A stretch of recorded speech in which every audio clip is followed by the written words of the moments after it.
Micmac people are rediscovering their culture in the form of language, crafts, and other tribal traditions. Noted basket maker Mary Jane Zambrennen, affectionately referred to as Mama Jane, describes her fancy baskets in the Micmac language. But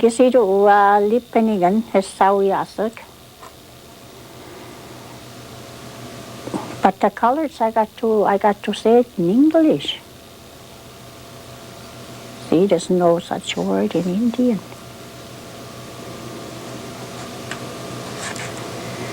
Pink ewig, purple ewig. Yeah. Hula green ewig. But some spilt ewig glimpsed.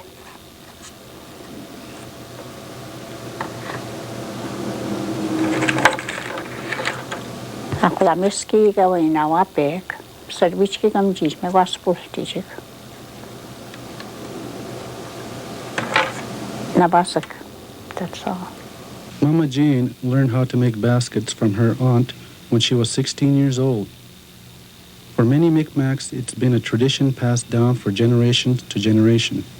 Well, first of all, back in them days in Canada, I used to watch my elders, like my uncles and aunts. In them days, they used to do the native work, making baskets, and they used to do it the hard way, like when, they used to carry their wood for miles. I used to help them by carrying the wood and carry 4 or 5 miles on your back. The wood is all planked out, the ash wood, but it's a long carry. That's how I learned, just watching my elders, my uncles and my aunts, and just day by day, I didn't bother. I just helped them pound the wood out, pound the splints out. That's about all I did in them days. Then around about after I got married, and times were a little hard, so Mary and I both done the same. She done the same things. She used to watch the elders, because that's how she learned from her grandmother and aunts. And one day we decided to make a basket, and boy, it's the most rugged basket you ever seen. Back about 40, 50 years ago. But it gradually improved after, kept on every year, and the baskets improved as we went along. But since 1943, I was 16 years old when I started to make baskets. But I went on, I used to work for other people, make baskets like bottoms and weave them and everything. That was potato baskets. They were in great demand when I started. And we used to make anywhere from 100 to 200 baskets a week. Well, not a week, maybe 10 days, And there was, maybe 5 or 6 of us working for that. And we never had a hard time to sell them. Of course, they were very cheap then, $2.50 a basket, no matter what size. And now, my God, they're way up in the air, For many, basket making was a family affair. Well, when my kids were small, we used to all get together and we used to make baskets. We'll make about 100 baskets at a time. I'll have one making bottoms and another one making... the other one, Cheryl used to do a lot of tucking. She tucked all the baskets. And Marlene used to make the bottoms. And Tanya used to make little weave baskets. Small little baskets, she was small. And David used to help his father cut all the wood.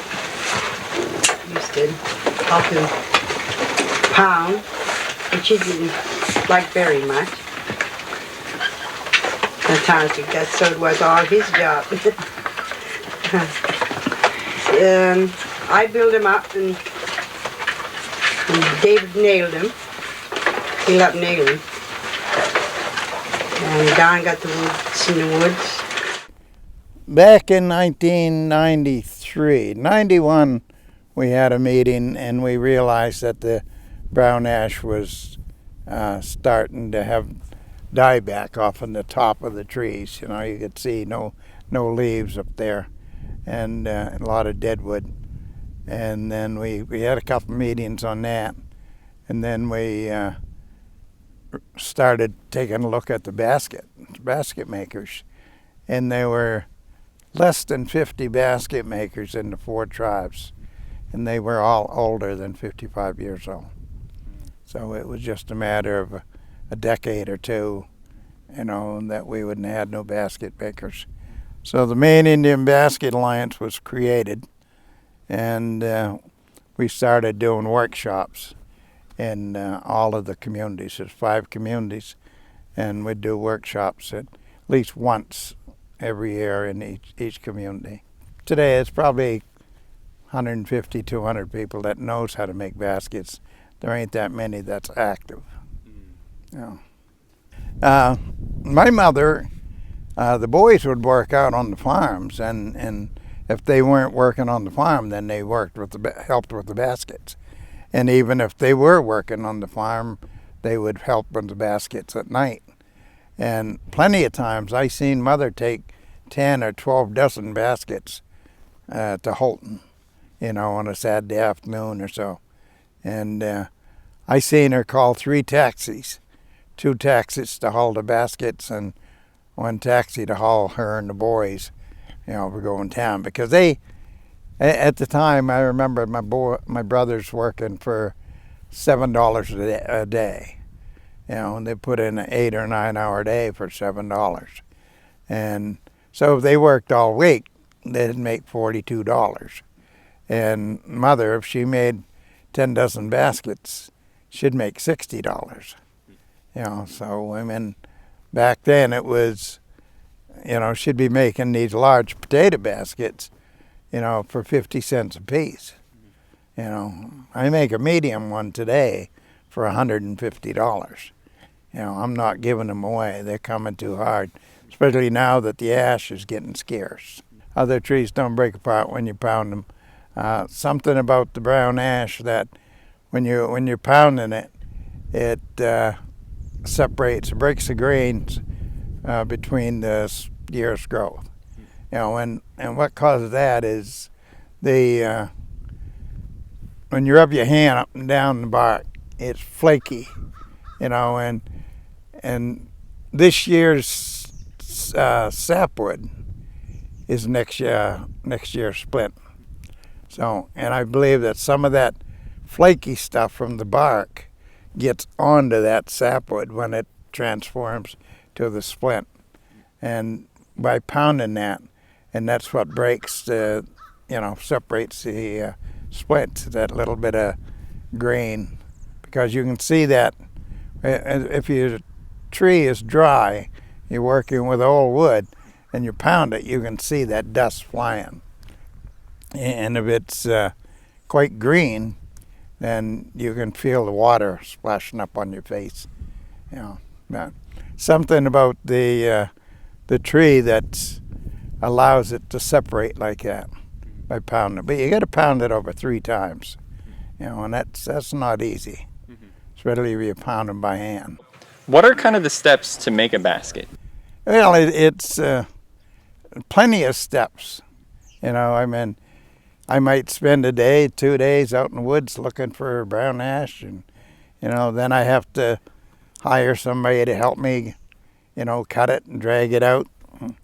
I've been lucky the last few times. I've had my nephew help me, and we take the 4-wheeler in and we yank it out with the 4-wheeler. And but once you get it home, then the work starts. You got to process that log. Split it down, quarter it, and take the heart out of it. And I get it into planks, 2-inch planks or 1-inch planks, pound that. And once you get it pounded, then you got to separate the splints. You got to split them down if they're too thick. You can take a year's growth and split that again. And then you scrape all that rough shavings off it.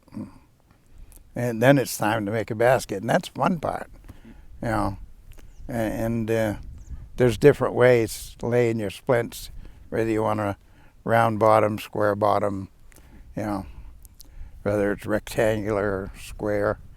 It's just I get a kick out of a lot of people when they start making baskets. This is my design. Now, there's only so many ways you can lay a splint, and I'm sure somebody did that before you did. You know, yes, once you get the bottom made, then you weave up the sides. I got little markers here where I start. Oh, I see, yeah. Well, that's for the smaller baskets. This one here is the bottom one. This one here is going to be the top one. So I like to keep the top one right next to the bottom one. And the only reason to do that is when I first start weaving around, I'll tie these two together. First thing. That way it's not moving around. Yeah. That way it don't take off.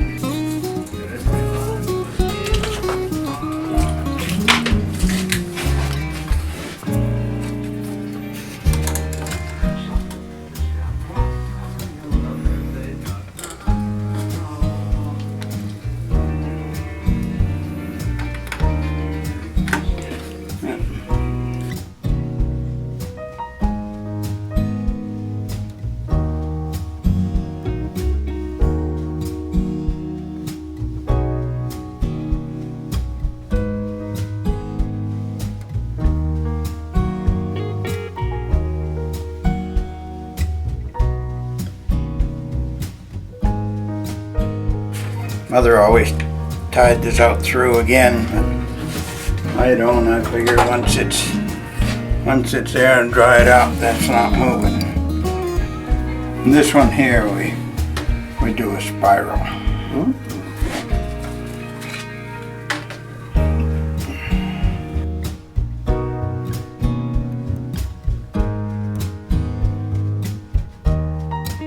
Just dip that. Dip this one? Yeah. That's all it takes. Oh. It's like a sponge. Like a sponge.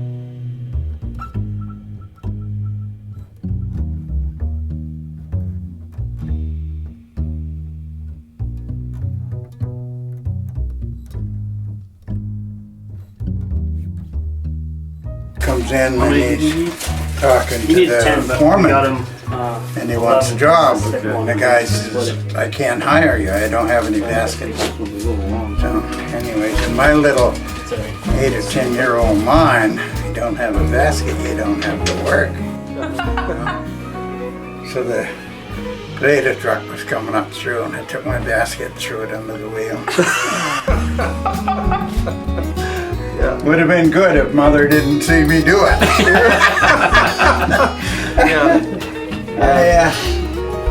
I picked the rest of the afternoon.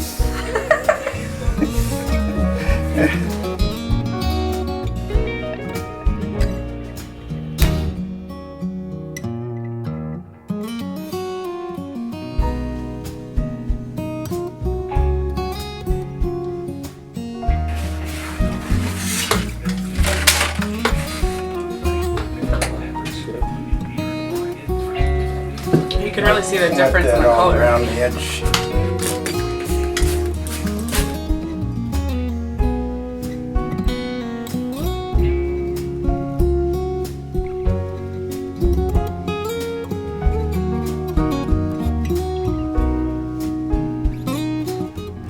There you go, you bend the brown ones and just put your finger on it right there on the very edge and bend it right there like that.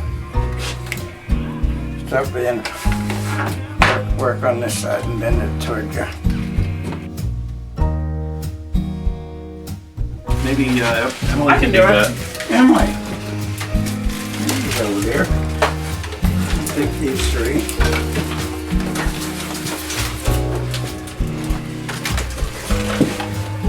They twist some up.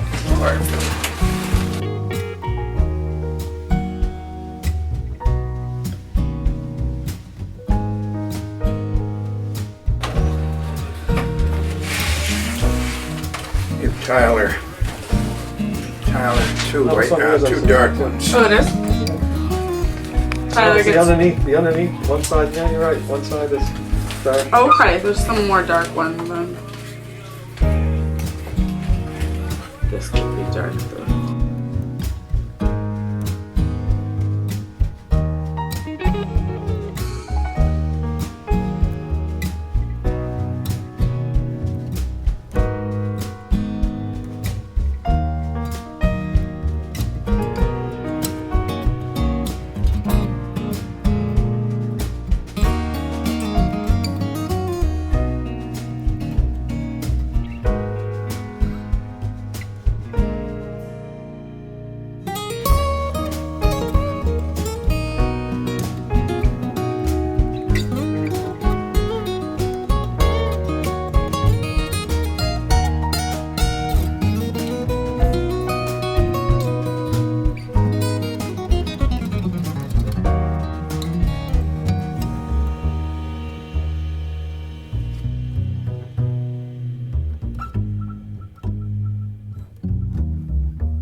John Daigle, have a seat, my good man. Start right here, because I ended off over here. Just start there somewhere.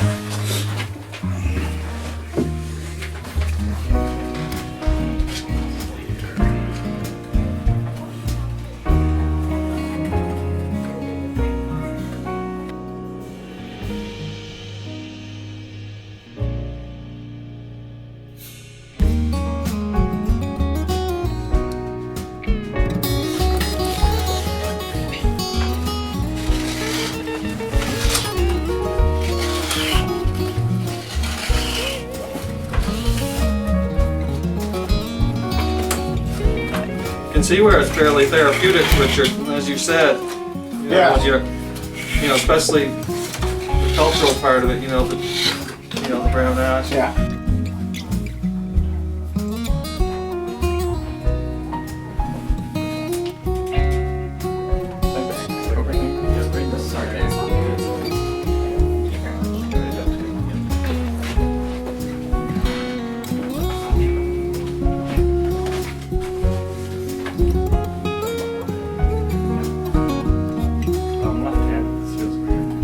It was weird for me too.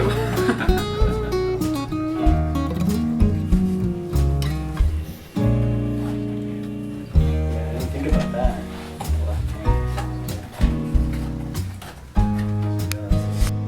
Very well. Is there any cleaning up we should do, Richard? Yeah. Anything? No? It was clean when you guys got here. You guys never dirtied it. And this here is all I do is pull. Yeah, I'd like Right. to. I'd like to see the rims and the handles. That's be really helpful to me too. Yeah, and then you have to let it dry, and because the wood shrinks. Then you prepare it, you put the hoop and handle and the rim on it. And the handle takes me about 45 minutes to make. I spend a lot of time on the handle because I've had customers come by and just had no intention of stopping or anything and just reach up and touch the basket, and they feel that handle and they stop right up. I've had apprenticed a lot of years, probably 25 years over the past 30 some. Yeah, because I had apprentice from Maine Arts Commission before I started dealing with the Maine Indian Basket Alliance, and probably not 25 years. I probably had 20 apprenticed, and only one or two is actually making baskets. And but they know how to do it. It's just that they have their own lives that they're living, you know. And you know, I can make $1 making a basket, but you know, I don't rely on that. You know, if I sell a basket, it's, you know, a little bit of pocket money for me, a gas money and stuff like that. But you know, it's amazing dealing with the public, because you know, one time I had 2 guys walking quite a ways away. You could hear them talking, but one guy said, "Let's go look at those baskets." "Nah, I don't want to look at those baskets." And he talked him into it 3-4 times. "Come on, let's go." So they come over, and the gentleman that wanted to look at the baskets didn't buy anything. The guy that didn't want to come over and look at the baskets, he gave me his credit card. He said, "Send 10 of those to this address up in California." Yeah, that's what I did. Wow. I didn't thank him. I thanked the guy who brought him over. No.